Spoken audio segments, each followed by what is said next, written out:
BJP party మతాన్ని అడ్డం పెట్టుకొని అయితే నేను రేవంత్ రెడ్డి గారు అనుకుంటున్నా. కరెంటు కోతలు మోస్ట్లీ లేవండి, ఎందుకంటే మేము మా తల్లిదండ్రులు ఫోన్ చేసి మాట్లాడుతుంటాం. అయితే నేను రేవంత్ రెడ్డి గారు అనుకుంటున్నా. రేవంత్ రెడ్డి గారు ఎందుకు అనుకుంటున్నారు? రేవంత్ అనుకుంటున్నా అంటే ఆయన ఎప్పటి నుంచో మాది కొడంగల్ నియోజకవర్గమే. సో ఆయన ఒక లాస్ట్ 5 years నుంచి చూస్తున్నాను. సో ఆయన మాకు ఎంతో చేశారండి, అంటే పేదవాళ్ళకి కానీ వాళ్ళ కోసం సంక్షేమ పదాలు కానీ వాళ్ళ కోసం డెవలప్మెంట్ కోసం కానీ సో చాలా పోరాటారు. సో ఆయన చేసిన పని ప్రకారం ఆయనకి హోదా అనేది వచ్చింది. అయితే మీరు కొడంగల్లో ఆయన ఎందుకు కూడగొట్టిరు లాస్ట్ టైం? అప్పుడు ఏమైందనంటే బీఆర్ఎస్ అనేది ఒక టాప్ పార్టీగా ఎదగడం వల్ల, అంటే ఇప్పుడు మనకు ఒక్కొక్కసారి ఏమవుతుందంటే ఒక మెజారిటీ అనేది మన కేసీఆర్ అనేది చాలా పెద్ద రాజకీయ వ్యక్తి అయిన. సో అతను ఎంతో మనకి డెవలప్మెంట్ చేస్తాను, మీకు రోడ్లు వేస్తాను, ఉద్యోగాలు ఇస్తాను, హాస్పిటల్స్ కడతాను అని ఒక మాట ఇవ్వడం కట్టిండా మరి. సో మోస్ట్లీ అయితే కట్టలేదండి, ఎందుకంటే ఇప్పుడిప్పుడే హైవేస్ పడుతున్నాయి. మనకి NH 163 అనేది ప్రారంభమైంది మన కొడంగల్లో. సో డెవలప్మెంట్ అవుతుందని వేశారు, కానీ అవ్వలేదు. సో మళ్ళీ కొడంగల్కి మన రేవంత్ రెడ్డి గారు వచ్చి ఎన్నో హామీలు ఇవ్వడంతో ఆయన నమ్మి మళ్ళీ ఓట్లు వేసాం. సో మళ్ళీ ప్రారంభమైన పనులు అయితే సో మనకి సో కాంగ్రెస్ పార్టీని నమ్మి అయితే మేము ఓటు వేద్దాం అనుకుంటున్నాం. సో రాహుల్ గాంధీ గారు కూడా, సోనియా గాంధీ గారు కూడా ఎంతో మనకి మేము బీసీ వాళ్ళకి ఆదుకుంటాం, మీకు రిజర్వేషన్ పెంచుతాం అన్నారు కాబట్టి సో మేము వాళ్ళకి నమ్మి ఓటు వేద్దామని అనుకుంటున్నాం. వీళ్ళిద్దరికి ఎందుకు వేయద్దు అనుకుంటున్నారు?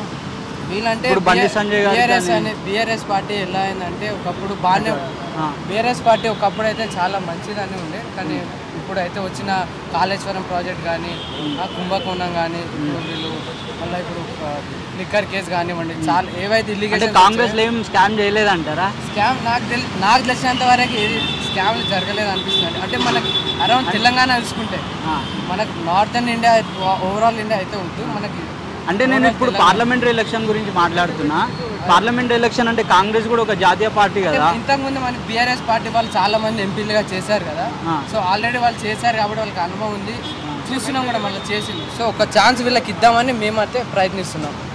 ఒకసారి కాంగ్రెస్ కి ఛాన్స్ ఇచ్చి చూద్దాం వాళ్ళు ఏం చేస్తారో చూసి అప్పుడు నెక్స్ట్. మరి బీజేపీ అయితే జాతీయ పార్టీ కదా, దేశంలో మతాన్ని అడ్డం పెట్టుకొని మీకు అది చేస్తాం ఇది చేస్తాం అంటే కానీ వాళ్ళు రిజర్వేషన్ ఎత్తేస్తాం, ముస్లింలకి రిజర్వేషన్ తీసేస్తాం, మతాన్ని అడ్డం పెట్టుకొని చేసే పనులు అయితే మాకు నచ్చట్లేదు. అంటే మోస్ట్లీ విద్యార్థులు ఎవరైతే ఉన్నారో చదువుకున్న విద్యార్థులు వాళ్ళకి మతాన్ని అడ్డం పెట్టుకునే పనులు చేయాల్సిన అవసరం లేదండి. ఇప్పుడు మతం ఇండియాలో 85% 80% హిందూస్ ఉన్నారు కాబట్టి వాళ్ళకి అనుకూలంగా మనం వెళ్తే సరిపోదు కదండి, డెవలప్మెంట్ చూపించాలి మనకి. సో ఆ డెవలప్మెంట్ అనేది మతమైన పార్టీ, మతాన్ని ఎప్పుడు ప్రోత్సహించి మతం ప్రకారమే గెలుద్దాం, మతాన్ని ఓట్లను చీల్చి హిందువుల ద్వారా గెలుద్దాం అనేది వాళ్ళ ఆలోచన. సో అది ఆలోచన మాకు నచ్చలేదు మోస్ట్లీ. సో ఇంకో RSS కూడా ఉంది, వాళ్ళు ఎన్నో చేశారు చాలా పనులు, కానీ మనకు తెలియదు మోస్ట్లీ. సో మనకు తెలిసిన మన కళ్ళతో చూసే పనులే నమ్ముతాం కాబట్టి మాకు కాంగ్రెస్ పార్టీలో కొంచెం నమ్మకం వచ్చింది. మన రేవంత్ రెడ్డి గారు 6 గ్యారంటీలు ఇచ్చారు, మోస్ట్లీ అన్ని తీరుతున్నాయి. అన్ని ఫ్రీ బస్ అన్ని 6 నెలలు అయిపోయింది కదా, మరి గ్యారంటీలు ఏడు అమలు అవుతున్నాయి? మనకి ఫ్రీ బస్ అమలు అయిందండి, పింఛన్లు వస్తున్నాయి, కరెంట్ బిల్లు కూడా మాఫీ అవుతున్నాయి. కొంతమందికి బిల్లు అందరికి ఇస్తా అన్నారు కదా, ప్రతి మహిళకి అన్నారు కదా, మళ్ళీ వచ్చిన తర్వాత కండిషన్లు పెట్టారు కదా, అదే ఫ్రీ బస్ అయితే ప్రతి మహిళకి ఇచ్చారు. కరెంటు బిల్లు కూడా వచ్చిందండి మా ఊర్లో చాలా మందికి అయితే వచ్చినాయి. సో మనకి ఆగస్టు 15 లోపు కూడా 2 లక్షల రుణమాఫీ కూడా చేస్తా అన్నారు.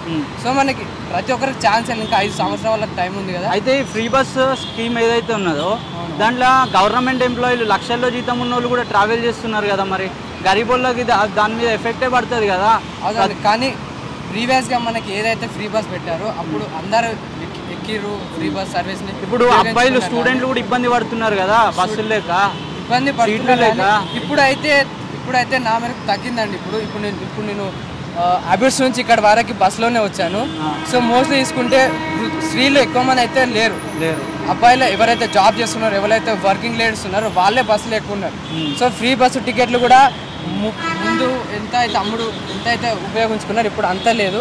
సో యావరేజ్గానే సేల్ అవుతున్నాయి టికెట్లు కూడా మనకి. సో ఎవరైతే జాబ్ చేస్తున్నారో వాళ్ళు మాత్రమే యూజ్ చేసుకుంటారు. మనకు ఫెస్టివల్స్ టైంలోనే ఎక్కువ జనాభా కనపడుతుందని. అయితే మరి ఇప్పుడు బీఆర్ఎస్ పార్టీ కూడా చాలా డెవలప్మెంట్ చేసింది కదా ఇంతకుముందు, IT సెక్టార్లో డెవలప్మెంట్ కానీ, లేకపోతే సెంటర్ సపోర్ట్తో మెట్రో వేయడం కానీ లేదంటే ఐటీ హబ్లు సెటప్ చేయడం కానీ ఇవన్నీ చేసింది కదా. మరి బీఆర్ఎస్కి ఎందుకు ఓటేద్దాం అనుకుంటున్నారు? బీఆర్ఎస్కి ఎందుకంటే మాకు బీఆర్ఎస్ పార్టీల నేతలు కొంతమందే డెవలప్మెంట్ గురించి మాట్లాడారు, కానీ మిగతా క్యాండిడేట్స్ ఎవరైతే ఉన్నారో వాళ్ళు అనేది వాళ్ళ నియోజకవర్గాన్ని అయితే పట్టించుకోవట్లేదు. అది కొడంగల్ నియోజకవర్గం, మహబూబ్ నగర్, కొడంగల్ మాకు తెలిసిన ఎవరైతే బీఆర్ఎస్ నేతలు ఉన్నారో సో వాళ్ళు మనకి కొడంగల్లో చూసుకుంటే గత 5 ఏళ్ళుగా ఎవరైతే బీఆర్ఎస్ ఎమ్మెల్యే ఉన్నా ఆయన అంతగా పట్టించుకోలేదండి. అంటే ఇప్పుడు మనకు రెసిడెన్షియల్ స్కూల్ కానివ్వండి, గవర్నమెంట్ కాలేజ్ కానివ్వండి, రోడ్స్ కానివ్వండి, పెద్ద మన బస్సు డిపో కానివ్వండి, అంటే మామూలు ప్రజలకి ఏవైతే వసతులు కావాలో అవి ఎక్కువైతే అందించలేదు. బట్ ఏంటంటే మళ్ళీ కుంభకోణం గురించి ఎక్కువ మనకు న్యూస్ అనేది బాగా స్ప్రెడ్ అయింది కదా, దానివల్ల బిలీఫ్ అనేది ఎక్కువైపోయింది మనకి బీఆర్ఎస్ పార్టీ. అవును బీఆర్ఎస్ పార్టీ చేసిందేమో. కాంగ్రెస్ గవర్నమెంట్ వచ్చి నుంచి మరి కరెంటు కోతలు ఏమన్నా ఉన్నాయా? కరెంటు కోతలు మోస్ట్లీ లేవండి, ఎందుకంటే మేము మా తల్లిదండ్రులకు ఫోన్ చేసి మాట్లాడుతుంటాం అప్పుడప్పుడు. సో వాళ్ళు మనకు చెప్పిన రైతు బంధు పడ్డదంటే అంటే మొన్ననే అకౌంట్లో పడ్డాయి అన్నాడు పైసలు, రైతు భరోసా పైసలు పడ్డాయి అన్నారు. సో కరెంటు కూడా కోత ఏం లేదు. సో మనకు డెవలప్మెంట్ కూడా స్టార్ట్ అయింది అన్నారు కొడంగల్లో నియోజకవర్గం కాబట్టి. సో ఇప్పుడైతే వీఆర్ సాటిస్ఫైడ్ ఆయన అడ్మినిస్ట్రేషన్ పరిపాలన వల్ల.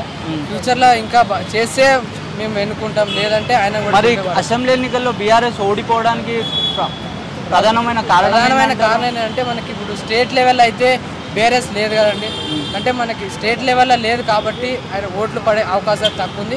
ఇక 10 ఏళ్ళ క్రితం అసెంబ్లీలో ఓడిపోవడానికి గురించి 10 ఏళ్ళ కాలం పరిపాలన చేస్తారు కదా ఎంపీ వాళ్ళు మనకు పార్లమెంట్లో.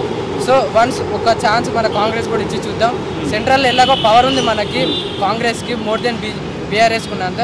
సో వాళ్ళకంటే ఎక్కువ పని చేస్తారు అనే నమ్మకంతోనే మేము ఓటేద్దామని. ఇప్పుడు ఓటర్లు అందరూ కాంగ్రెస్ ఒక ఆల్టర్నేటివ్ బీఆర్ఎస్కి అని చెప్పి ఎన్నుకున్నారు, కానీ కాంగ్రెస్ని ఇష్టపడి ఏమన్నా ఎన్నుకున్నారు అనుకుంటున్నారా? కాంగ్రెస్ని ఎక్కువ పడి ఇష్టపడే ఎన్నుకోలేదు, అంటే బీఆర్ఎస్ పని చేయడం లేదు కాబట్టి. బీజేపీ కూడా ఉంది కదా. బీజేపీ ఉంది కదండి, బీజేపీలో మనకి తెలంగాణ కావాల్సిన నేత ఉన్నాడు కదా, మన ఒక స్ట్రాంగ్ లీడర్ అనేది బీజేపీలో మనకు హైదరాబాద్లో తెలంగాణని శాసించేంతగా లేరు. సో అందుకే మనం ఏంటంటే వాళ్ళని నమ్మి ఓట్లు ఎక్కువ వేయలేదు. మోర్ దెన్ మనకు మల్కాజ్గిరి, గోషమహల్ ఇట్లాంటి కాన్స్టిట్యూన్సీలో. ఇప్పుడు బండి సంజయ్ గారి గురించి మీరు ఏం చెప్తారు? బండి సంజయ్ గారు కరీంనగర్లో ఎంతో చేశారు, ఆయన గ్రేట్ లీడరే ఆయన కాన్స్టిట్యుయెన్సీ పరంగా చూసుకుంటే. బట్ ఆల్ ఓవర్ తెలంగాణ అంటే బీజేపీకి స్ట్రాంగ్ లీడర్స్ లేరు. అంటే బండి సంజయ్ని నేషనల్ లీడర్షిప్లో పంపేయడం ఒక మైనస్ అయింది అంటారా? ఆయన ఇక్కడ ప్రెసిడెంట్షిప్గా ఉన్నప్పుడు అది మైనస్ అండి, ఎందుకంటే తెలంగాణలో చాలా పేరున్న వ్యక్తి ఆయన. మనకి తెలంగాణలో ఎంపీగా చాలా చేసే ఛాన్సెస్ ఉన్నాయి. బట్ మనం సెంట్రల్ లెవెల్కి పంపిస్తే తెలంగాణని వెనుకబడే అవకాశం ఉంది. ఆయన స్థానంలో కిషన్ రెడ్డి గారు వచ్చారు కదా. కిషన్ రెడ్డి గారు కూడా మనకి ఆయన పనితీరులో బీజేపీ ఇక్కడ స్ట్రాంగ్ అవ్వదంటారా? అంటే మనకు మోస్ట్లీ మహా అంటే 5-6 మంది మనకు బీజేపీ నేతలు చాలా బలంగా ఉన్నారు తెలంగాణలో. సో మనకి ఏంటంటే 5-6 మందిని మనం ఓవరాల్ తెలంగాణని నమ్మి ఓట్లేసి గెలిపించలేం కదా. సో మోటే మన కాంగ్రెస్ ఎంతో నమ్మకంగా కనిపిస్తుంది. మనకి ఎంతో లీడర్స్ ఎలా అంటే బట్టి విక్రమార్క గారు, రేవంత్ రెడ్డి గారు, కోమటిరెడ్డి వెంకటరెడ్డి గారు, వీళ్ళు ఎప్పటి నుంచో మనకి పార్టీలో ఉండి ఎంతో డెవలప్మెంట్ గురించి మాట్లాడి నీతి నిజాయితీగా పనిచేస్తారు. సో వాళ్ళని నమ్మి మేము ఓటేస్తున్నాం, ఒక ఛాన్స్ ఇచ్చి చూస్తున్నాం. సో ఇది ఒక ఛాన్స్ కోసం వెయిట్ చేస్తాం మేము, అంతే. వాళ్ళు ఫర్దర్గా బాగా చేస్తే ఓకే, లేదా మరి ఓటేయడానికి వెళ్తున్నారా? కొడంగల్ ఏ నియోజకవర్గం వస్తుంది మీరు పార్లమెంట్? మనకి మహబూబ్ నగర్ వస్తుంది. ఎవరు పోటీ చేస్తున్నారు ఆడ నుంచి? మనకి సంజీవ్ రెడ్డి అని పోటీ చేస్తున్నారు. సో వాళ్ళకి ఏ పార్టీ నుంచి? ఆయన కాంగ్రెస్ నుంచి పోటీ చేస్తున్నారు. ఆయనకి వేద్దాం అనుకుంటున్నాను. వెళ్తున్నారా మరి ఓటేయడానికి? వెళ్తున్నామండి. మీ పేరు ఏమన్నారు? రామకృష్ణ. Thank you.